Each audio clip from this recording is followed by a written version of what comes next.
আজকে আরও একটি ছোট্ট ভ্লগ নিয়ে এসেছি। ভালো লাগলে সাথেই থাকবেন, অন্যদেরকে দেখার সুযোগ করে দিবেন। আসসালামু আলাইকুম, হাই এভরিওয়ান, কেমন আছেন সকলে? আল্লাহর অশেষ রহমতে আমি বেশ ভালো আছি, আলহামদুলিল্লাহ। আমি আজকে রান্না করব মাটির চুলায়, সেই সাথে সংসারের টুকটাক কাজ একটু গুছিয়ে নিব আর সেই ভিডিও আপনাদের সাথে শেয়ার করব। দেখতে পাচ্ছেন, প্রথমে আমি একটি পটের মধ্যে লেক্সাস বিস্কিট নিয়ে নিচ্ছি। আমি বিস্কিটগুলো খুলে রাখছি না, এভাবে ছোট ছোট প্যাকেট, তাই এভাবে রেখে বক্সে আটকে রাখলাম। এরপরে আমি এখানে নুডলসের প্যাকেট থেকে নুডলসের ছোট ছোট প্যাকেটগুলো একটি বক্সের মধ্যে রেখে সাজিয়ে রাখবো। এতে করে বুঝতে সুবিধা হবে কখন শেষ হয়ে যাবে, এর আগেই আবার আনিয়ে রাখা যাবে। এখানে আমি স্যুপও আনিয়ে রেখেছিলাম, সেটাও রাখলাম। তারপরে লম্বা যে নুডলসটা সেটাও আনিয়েছিলাম। এরপরে চিনিটাও রেখে দিলাম। এভাবে সব কিছু গুছিয়ে চলে যাচ্ছি রান্না করতে। রান্না করবো আজকে মাটির চুলায়। আজকে আমি একটু ভর্তা করব, সেই জন্য ডিম, আলু, তারপরে গাঁটি কচু যেটা বলে, সব কিছু ভালোভাবে ধুয়ে পরিষ্কার করে নিয়েছিলাম। আর সেটা পানি দিয়ে এবার চুলাটা জ্বালিয়ে সেদ্ধ করে নিব।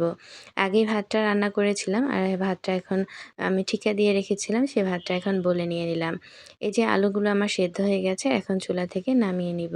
আর আগে থেকে ডাল রান্না করা ছিল, মুরগির মাংস রান্না করা ছিল, আর এক্সট্রা আমি কোনো কিছুই রান্না করব না। তাই আমি আজকে এই ভর্তাগুলোই করে নিব। একটু গরম গরম, তাই আমি এগুলো ফ্যানের নিচে নিয়ে এসেছি। ভিতরে ফ্যান চালিয়ে আমি এগুলো এখন ছিলে নিচ্ছি।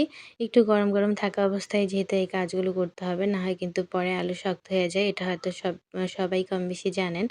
আলু ছিলে নিতে তখন বেশ ভালোই লাগছিল। যখন গাঁটি কচুগুলো ছিলতেছিলাম তখন একটু ভালো লাগছিল না, হাতের মধ্যে কেমন যেন একটা আঠালো ভাব, আর সেটা আমার কাছে একটু ভালো লাগে না। এটা আবার আমার হাজব্যান্ডের বেশ পছন্দ। এবার আমি এই ডিমগুলোও ছিলে নিচ্ছি। আমি ৩টা ডিম দিয়েছিলাম সিদ্ধ, এখান থেকে ছেলে একটা খেয়েছে। আর এই যে আমি দেখুন, আজকে ভর্তা করার জন্য বেশ অনেকটা পেঁয়াজ কুচি, ধনেপাতা কুচি আর কাঁচামরিচ কুচি নিয়েছি। আপনারা চাইলে কিন্তু এখানে ভর্তাতে কাঁচামরিচের পরিবর্তে শুকনো মরিচটা দিতে পারেন। তবে আমি আজকে শুকনো মরিচটা দিচ্ছি না, আমার একটু গ্যাসের প্রবলেম হচ্ছে, সেই জন্য। এই যে দেখুন, সব কিছু এখন একটু চটকে নিয়ে এক সাইডে রেখে দিয়ে এবার আলুগুলো খুব ভালোভাবে মথে নিব, যাতে ভিতরে কোনো দানাদার ভাব না থাকে। ভিতরে যদি দানাদার ভাব থাকে তাহলে কিন্তু আলু ভর্তাটা খেতে ভালো লাগবে না। এবার এইখানের মিশ্রণ থেকে অল্প একটু নিয়ে আমি ভর্তার সাথে মিশিয়ে নিলাম, দিয়ে দিলাম সরিষার তেল। এটা আমি মাখিয়ে নিয়ে একটা ডিমও দিয়ে দিলাম, সেটাও মাখিয়ে নিলাম।